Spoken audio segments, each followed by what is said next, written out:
Hello everyone, good morning. Welcome to my vlog. कैसे हैं आप सब? आई होप कि सभी बढ़िया होंगे, स्वस्थ होंगे, मस्त होंगे, बिल्कुल फिट होंगे और मैं भी यहाँ ठीक ठाक हूँ। तो welcome back to my channel Monika Basant vlog और मैं हूँ मोनिका।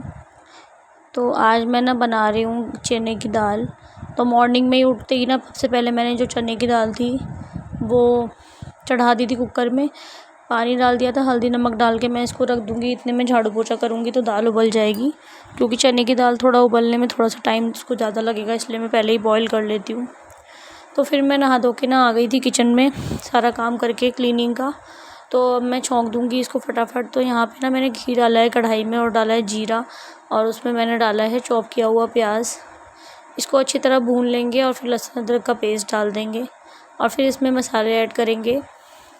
नॉर्मल से मसाले डालेंगे, धनिया पाउडर, रेड चिली पाउडर और नमक और हल्की सी हल्दी, क्योंकि उबलते टाइम भी डाली थी हमने, और हल्का सा गरम मसाला। इसको अच्छी तरह भून लेंगे और फिर एक टमाटर कट कर लूँगी मैं। 2 टमाटर भी ले सकते हैं आप। आज मेरे पास जो है टमाटर वो ख़त्म हो रहे हैं, तो एक ही बचा है मेरे पास, तो मैं एक ही ले रही हूँ। तो फिर मैंने इसमें टमाटर ऐड कर दिया और फिर उसको ना अच्छी तरह भून लेंगे। ढक के ना 2 मिनट ढक देंगे ताकि टमाटर जो है ना अच्छे से पक जाएँ, क्योंकि दाल हमारी उबली हुई है, बस मुझे छौंक लगाना है दाल में।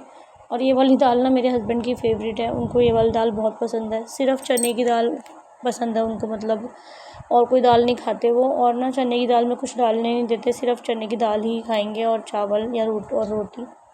तो यहाँ पे ना दाल जो हमने उबाल ली थी वो डाल देंगे। अब इसमें ना कसूरी मेथी डालूँगी। ये कसूरी मेथी ना मैंने घर में ही बनाई थी, इसका व्लॉग मैंने शेयर किया हुआ है पहले के व्लॉग्स में, आप लोग देख सकते हैं। घर में ही बनाई थी मैंने, सर्दियों के टाइम पे जब मेथी सस्ती थी ना, तब मैंने बनाई थी।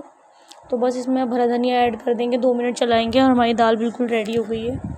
अब इसमें कुछ नहीं करना है, इसे मैं दूसरे बर्तन में पलट लूँगी, क्योंकि ये लोहे की कढ़ाई है ना, तो फिर काली हो सकती है दाल। तो यहाँ पे ना साथ साथ जो है मैं बना रही हूँ आलू की सूखी वाली सब्ज़ी, क्योंकि लंच में लेके जाएंगे बच्चे। दाल चावल तो दिन में खा लेंगे और फिर लंच में जो है आलू की सब्ज़ी और रोटी दे देती हूँ या पराठे दे देती हूँ नमक अजवाइन के, तो खा लेंगे। और ईशु है ना, उसको रोज़ सुबह वो पूछती है मम्मा लंच में क्या दिया है, और अगर मैं कुछ और बोलती हूँ तो फिर वो रोने लग जाती है कि मुझे आलू से रोटी क्यों नहीं दी।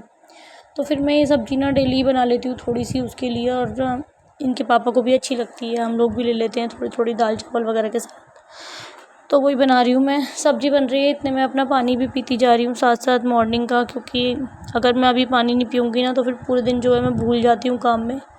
तो सुबह जो है 4 गिलास मैं अपना कंप्लीट कर लेती हूँ, फिर बाकी थोड़ा थोड़ा मैं रोज़, मतलब थोड़ा थोड़ा जो है पूरे दिन मैं पीती रहती हूँ। तो यहाँ पे सब्ज़ी बन गई थी, इसको मैं पलट लूँगी, नहीं तो ना फिर काली हो सकती है सब्ज़ी, क्योंकि लोहे की कढ़ाई में बनाई है ना मैंने। तो अब मैं इसको एक बर्तन में निकाल लूँगी और फिर बच्चों का लंच पैक करूँगी।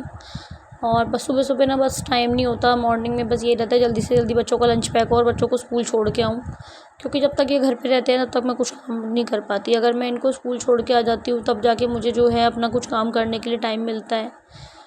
तो लंच पैक हो गया है, क्योंकि जितना भी जल्दी मैं काम कर लूँ मॉर्निंग में, अगर बच्चे घर पे रहेंगे तो मेरा काम करने का भी कोई फ़ायदा नहीं है, क्योंकि बच्चे जो है ना वो पूरे दिन जो है कुछ ना कुछ शैतानी करते रहते हैं, लड़ाई झगड़े करते रहते हैं, मैं अपना कुछ काम नहीं कर पाती। तो यहाँ पे ना बच्चों को छोड़ के आ गई थी मैं स्कूल, तो फिर मैं सीधा आ गई थी छत पे, पहले कपड़े सुखाऊंगी, क्योंकि अगर मैं अभी नहीं सुखाऊंगी ना तो फिर मुझे बार बार याद आता रहता है काम करते करते कि मुझे कपड़े सुखाने हैं, और धूप ना बहुत ज़्यादा तेज़ हो जाती है। अभी जो है ना 8 भी नहीं बजे हैं पूरे, 8 बजने में भी करीब 5-10 मिनट हैं, तो अभी इतनी धूप नहीं है। तो मैं अभी सुखा दूँगी ना तो सही रहेगा, नहीं तो फिर मुझे ना बहुत धूप होती है, उस टाइम आना पड़ता है और बहुत तेज़ गर्मी लगती है उस टाइम पे। तो कपड़े भी ना बहुत सारे हो गए थे, क्योंकि बीच में जो है ना वो एकादशी पे हमने कपड़े नहीं धोते हैं एकादशी वाले दिन, तो मैंने एकादशी पे कपड़े नहीं धोए थे, तो इस वजह से ना ज़्यादा हो गए थे कपड़े। तो कपड़े सुखाने के बाद फिर मैं नीचे जाऊंगी और करूंगी थोड़ा सा रेस्ट और अपनी एडिटिंग करूंगी, वीडियो अपलोड करूंगी। मैंने 10:30 का टाइम रखा है वीडियो अपलोड का। फिर ये जो है लंच का टाइम है, ये करीब 1:30 बजे का टाइम है। ये जल्दी आ गए थे ऑफिस से आज, तो अब ये नहाने जा रहे हैं, और क्योंकि आने के बाद ये फिर से नहाते हैं एक बार, तो फिर ये जाएंगे बच्चों को लेने। तो मैं इधर ना आटा लगा रही हूँ जल्दी जल्दी, ताकि ना जब तक ये बच्चों को लेके आएँ तब तक मैं रोटियाँ बना दूँ, क्योंकि बच्चों के आने के बाद फिर मैं जब बनाती हूँ तो बच्चे इतना उधम काटते हैं ना, तो मैं सोचती हूँ कि इनके आने से पहले बना लूँ, लेकिन फिर भी ना इनके आने तक ही बनती हैं धीरे धीरे करके। तो रोज़ का यही हो जाता है मेरे साथ, और मैं सोचती हूँ चलो गरम गरम खा लें। वैसे तो क्या है लंच ये लोग जो है स्कूल में ठंडा ही हो जाता है, तो मैं सोचती हूँ चलो गरम गरम खा लेंगे, मैं बना दूँगी साथ के साथ, तो पता भी लगता रहेगा, नहीं तो फिर रोटी ना वेस्ट होती हैं। अगर पहले मैं बना के रख दूँ तो कई बार ये लोग कम खाते हैं, कई बार ज़्यादा खाते हैं, तो फिर रोटियाँ ना वेस्ट होती हैं, तो फिर मुझे अच्छा नहीं लगता। वैसे तो गाय की रोटी तो मैं सुबह ही निकाल देती हूँ, फिर वो सारी रोटियाँ मुझे फिर गाय को ही देनी पड़ती हैं। तो इसलिए अच्छा है कि जितना ज़्यादा मतलब राशन जो है वेस्ट ना हो, खाना पीना अन्न जो है वेस्ट ना हो, पाप चढ़ता है फिर। तो यहाँ पे ना आटा ही लगा रही हूँ मैं, और फिर ये भी बात कर रहे हैं मुझसे कि बच्चों को लेने जाना है, तो मैं बोल रही हूँ अभी टाइम है, आज तुम जल्दी आ गए हो इसलिए तुम्हें लग रहा है अभी टाइम है, तो तुम थोड़ी देर रेस्ट कर लो। बट ये बिल्कुल भी रेस्ट नहीं करते हैं। अब ये जा रहे हैं बच्चों को लेने, मैं रोटियाँ बना रही हूँ फटाफट इधर। और ना मैंने ना सुबह आज वॉश किया था अपना हेड, और ना मैंने कंघी नहीं करी है अभी तक, आप लोग देख सकते हैं, मुझे टाइम नहीं मिला है। इतना ज़्यादा थक जाती हूँ ना मैं बच्चों को स्कूल छोड़ के आने के बाद, फिर अपना नाश्ता वगैरह करती हूँ, कपड़े सुखा के आती हूँ, एडिटिंग करके वीडियो अपलोड करती हूँ, तो थक जाती हूँ इतना कि मन नहीं करता कुछ करने का। मतलब सोचती हूँ कि चलो अब छोड़ो, बाद में कर लूँगी, मेरे को कंघी तो करनी है। और मैंने बस ऐसे ही बांध रखे हैं अपने बाल, अभी तक मैंने कंघी नहीं करी है। तो मुझे ना आप लोगों को कुछ बताना था, कुछ शेयर करना था। मैंने आप लोगों को पिछले से पिछले व्लॉग में भी बोला था। मैं बार बार बोलती हूँ कि अपनी हेल्थ का ध्यान रखिए, और कोई सिम्टम्स हो तो उसको नज़रअंदाज ना करिए। ऐसा मैं क्यों बोलती हूँ मैं आप लोगों को बताती हूँ आज। एक्चुअली क्या हुआ था 2023 में, जब मैं अपने घर पे रहने गई थी गर्मियों की छुट्टियों में, तो मेरा जो बर्थडे आता है वो आता है 22 जुलाई को। तो गर्मियों की छुट्टियाँ थी बच्चों की जून में, तो मैं 1 महीने के लिए अपने घर पे गई हुई थी। तो जब मेरी छुट्टियाँ मतलब ख़त्म होने वाली थी ना, तो जो मेरे पापा हैं ना, उनके आइज़ के ऊपर मतलब माथे के साइड में थोड़ा सा गोल गोल सा फुंसी टाइप सा कुछ हो रहा था। तो मम्मी उनको बोल रही थी रोज़ रोज़ कि तुम डॉक्टर को दिखा लो, ये क्या है, तो दवाई वगैरह दे देगा, ठीक हो जाएगा। मुझे लग रहा है किसी मच्छर ने काटा है या पता नहीं क्या चीज़ है। तो हम लोग भी उनको बोलते थे रोज़, पापा दिखा लो, पापा दिखा लो। मैं वहीं थी मम्मी के यहाँ, तो मैं उनको करीब 15-20 दिन बोलती रही। तो उन्होंने बोला बेटा अब तू अपने घर जाएगी ना, तो फिर मैं डॉक्टर को दिखाऊंगा, टाइम मिल जाएगा थोड़ा, क्योंकि बच्चे बहुत परेशान करते थे। और ना पापा ना बहुत लापरवाह थे अपने मामले में, हमारे मामले में तो बिल्कुल भी नहीं थे, बट अपने मामले में बहुत ज़्यादा लापरवाही करते थे। वो ध्यान नहीं दिया उन्होंने, और ना वो सोचते थे ज़्यादा से ज़्यादा कम जो पैसे जो है वेस्ट ना हो बेफालतू में, डॉक्टर जो है बिल बना देगा, ये है वो है, कुछ नहीं हुआ है। तो अवॉइड करते रहते थे ऐसे ही। तो जब मैं फिर अपने घर पे आई, तो फिर वो लोग गए चेकअप के लिए, तो उन्होंने जो है दिखाया फिजिशियन को। तो उसने बोला कि आपको इसका ना, ऐसे तो मुझे पता नहीं चल रहा है क्या है, तो आपको इसका जो है एमआरआई करवाना पड़ेगा। तो एमआरआई करवाया, तो फिर एमआरआई तो न्यूरो सर्जन करते हैं, तो न्यूरो सर्जन के पास गए, तो उन्होंने बोला कि एमआरआई में जो है ये क्या बोलते हैं, फुंसी तो नहीं लग रही है, ये तो मुझे कोई गांठ टाइप से लग रही है, तो इसका ना सीटी स्कैन होगा अंदर से। तो वो करवाया, तो उसमें जाके जब पता चला कि ना, डॉक्टर ने मुझे बताया मम्मी पापा को सबको कि ना, बताया भी नहीं जा रहा है मुझसे, कि कैंसर की गांठ है। तो हम लोग बहुत ज़्यादा शॉक हो गए, और जब मुझे बताया मम्मी ने फ़ोन पे, तो मैं भी बहुत ज़्यादा शॉक हो गई। और फिर तो मैं उसी टाइम जिद करने लगी, मुझे घर जाना है, अभी देखना है पापा को। तो फिर सबने मुझे समझाया कि नहीं तुम सुबह जाना। तो मैं इसीलिए मतलब इसके बारे में आप लोगों को मैं बाद में बताऊँगी डिटेल में फिर। तो मैं इसीलिए आप लोगों को ना बोलती रहती हूँ कि आप लोग जो है अपनी हेल्थ का ध्यान रखिए, कोई सिम्टम्स जो है उसको अवॉइड मत करिए। अगर हम लोग पहले दिखा लेते तो शायद वो कैंसर नहीं बनता, या पता नहीं, मतलब वो उनके लंग्स से स्टार्ट हुआ था। तो ये ना शाम को पूजा का टाइम है, शाम की पूजा कर रही हूँ मैं, तो वो उनके लंग्स से शुरू हुआ था, बाद में पता चला। फिर जब डॉक्टर ने चेक किया तो वो पूरी बॉडी में फैल गया था। तो हम लोग कुछ नहीं कर सकते थे, उन्होंने बोल दिया था कि इनके पास जो है 1-2 महीने का ही टाइम है। बट फिर भी पापा जो है ना, उसके बाद भी 6 मंथ तक उन्होंने अपनी ज़िंदगी जी है। और बहुत ही मुश्किल पल था हम लोगों के लिए, बहुत शॉकिंग था। पहली बार हमारे मतलब ऐसा हुआ है घर में कुछ, तो मतलब ऐसा होता, मतलब इतने सालों से उनके साथ हम रह रहे हैं, इतना लगाव था, और फिर वो मतलब एकदम से ऐसे पता चला ना, तो बहुत शॉकिंग था। क्योंकि जैसे होता है ना कभी, मतलब कि हम इतने साल रह लिए उस इंसान के साथ, 30 साल, तो कम से कम मैं 30 की तो हो गई हूँ। तो जब कोई जाता है तो बहुत दुख होता है। अगर मैं बचपन में 3-4 साल की होती तो शायद मुझे इतना दुख नहीं होता उस टाइम, क्योंकि मैं उनके साथ 3-4 साल ही रही थी। लेकिन कम से कम 30 साल, आप समझ सकते हो, कोई इंसान के साथ हम रहते हैं और फिर वो जाता है तो कैसा लगता है, और वो भी वो इंसान जिससे हमें सबसे ज़्यादा अटैचमेंट हो।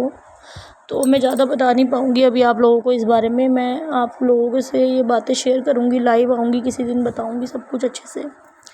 बहुत कुछ हुआ है हमारी लाइफ में, सब कुछ बताऊँगी मैं आपको, कैसे कैसे हमने दिन देखे हैं, कि कितना परेशान हुए हम लोग, कितना मतलब सर्वाइव किया मेरे भाइयों ने, मम्मी ने, पापा ने, मैंने, हम सब ने बहुत ज़्यादा जो है झेला है इस चीज़ को। क्योंकि पहली बार ही हमारी ना घर में किसी फैमिली में किसी को ये बीमारी हुई है, और वो भी इतने करीबी को। तो मैं यही कहती हूँ भगवान से कि किसी को ये दिन ना दिखाए, किसी के घर में ये बीमारी ना आए। सब लोग अपना ध्यान रखिए, इसलिए बोलती रहती हूँ स्वस्थ रहिए, मस्त रहिए, खुश रहिए। मेरे पापा हमेशा बोलते थे स्वस्थ रहो, मस्त रहो। तो इसीलिए मैंने ये लाइन भी अपने व्लॉग में डाली है कि स्वस्थ रहो, मस्त रहो, पापा बोलते थे हमेशा।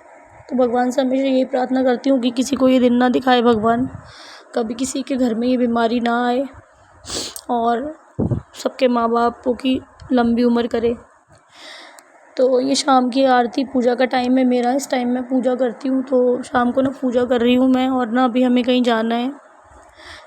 एक्चुअली हमें जाना है, जूडियो जाना है हमें, धैर्य के ना कपड़े लेके आने हैं। इसके पापा बोल रहे थे कि मैं दिला देता हूँ उसको, एक जोड़ी कपड़े नहीं है उसके पास आने जाने के, छोटे हो गए हैं सारे, और रीशु के आ गए हैं उसके सारे कपड़े। तो रीशु के पास तो कपड़े हो गए बट धैर्य के पास नहीं है, तो वही दिलाने जाना है। तो आप लोगों को भी दिखा दूँगी मैं।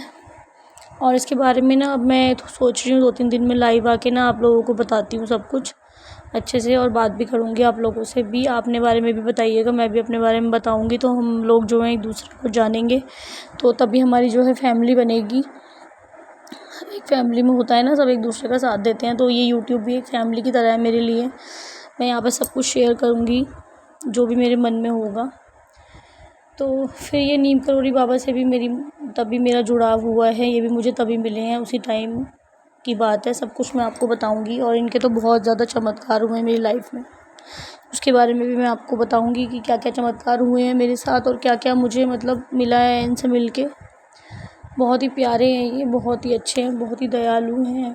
अगर आप लोग एक बार इनको मतलब दिल से मानोगे ना, तो आप लोगों को खुद ही एहसास करवा देंगे ये 1-2 दिन में ही कि आप लोग जिसको मान रहे हो कुछ गलत नहीं मान रहे हो, ठीक है। और कुछ ना कुछ आपको ऐसा एहसास हो जाएगा कि आपको अपने आप समझ में आ जाएगा कि कोई शक्ति तो है। तो पूजा वगैरह कर ली थी मैंने, पूजा वगैरह करने के बाद फिर मैं रेडी तो हो ही गई थी, मैंने सूट चेंज कर लिया है, आप लोग देख सकते हैं। तो अब हम जाएंगे जूडियो, हमारे घर के पास में ही है, ज़्यादा दूर नहीं है। हमारे घर से करीब 2 किलोमीटर का रास्ता होगा बस। तो ये आ गए हम जूडियो पे। यहाँ पे ना वो लोग वैसे मना कर रहे थे वीडियो बनाने के लिए, बट मेरे हस्बैंड ने फिर भी बना ली है थोड़ी बहुत, क्योंकि मुझे आप लोगों को भी दिखाना था कि मैं कहाँ गई थी, क्या क्या देखा मैंने वहाँ पे। तो मैं चाहती हूँ कि मेरी जो फैमिली है वो सब कुछ देखे, जो जो मैं देख रही हूँ, जहाँ जहाँ मैं जा रही हूँ, सब कुछ शेयर करना चाहती हूँ। ये देखिए 199 की टी शर्ट्स जो आप ये देख रहे हैं ना, 199 का ये लगा हुआ है वहाँ पे। वो जेंट्स की टी शर्ट है, बॉयज़ की बहुत ही अच्छा कलेक्शन था 199 में। हमने भी ली है एक टी शर्ट यहाँ से, और एक मैंने अपने हस्बैंड के लिए 400 वालों में से भी लिए, 399 वालों में से लिए। दोनों टी शर्ट बहुत अच्छी हैं। हम गए तो धैर्य के कपड़े लेने, बट धैर्य के ना कपड़े तो मतलब थे नहीं वहाँ पे, कलेक्शन ख़त्म हो रहा था, 1-2 पीसेस ही बचे थे, और जो थे वो फिर वो इसके छोटे थे साइज़ में। तो मैंने देखी 1-2 शर्ट तो मुझे अच्छी लगी, बट वो ना इसके बिल्कुल फिट आ रही है, तो मतलब थोड़ा सा बड़ा होएगा ना तो और छोटी हो जाएंगी। तो उन्होंने बोला कि फ्राइडे को हम न्यू कलेक्शन लाएंगे, आप आ जाना। तो हम नेक्स्ट संडे इसके कपड़े लेकर आएंगे। तो मैं एक ही टी शर्ट लाई थी इसके लिए, और इनके पापा के लिए 2 टी शर्ट लेके आई थी मैं। फिर हम आ गए थे डिनर करने, आ गए थे रेस्टोरेंट में, और मैं यहाँ पे ना खाने की वीडियो नहीं बना पाई, उसके लिए सॉरी। इतनी तेज़ भूख लग रही थी ना कि बस खाना देखती ना हम लोगों ने खाना शुरू कर दिया, और मैं भूल गई वीडियो बनाना। तो फिर उसके बाद लंच डिनर वगैरह हो गया था, फिर हम लोग आ गए थे, घर जा रहे हैं अब हम लोग। तो ये वाली टी शर्ट लाई थी, देख लीजिए आप, एक ये वाली है मैरून कलर की है, और एक ये पीच कलर है, बहुत ही अच्छी थी। और ना जो मैंने घी बनाया था ना कल, तो वो भी बन गया है, ये देखिए। और ये धैर्य ना अपनी कलाकारियाँ करता रहता है, ये इसने यहाँ पे चिपका रखा है लगा लगा के, आई लव यू नानी, sad, happy, so much, I love you.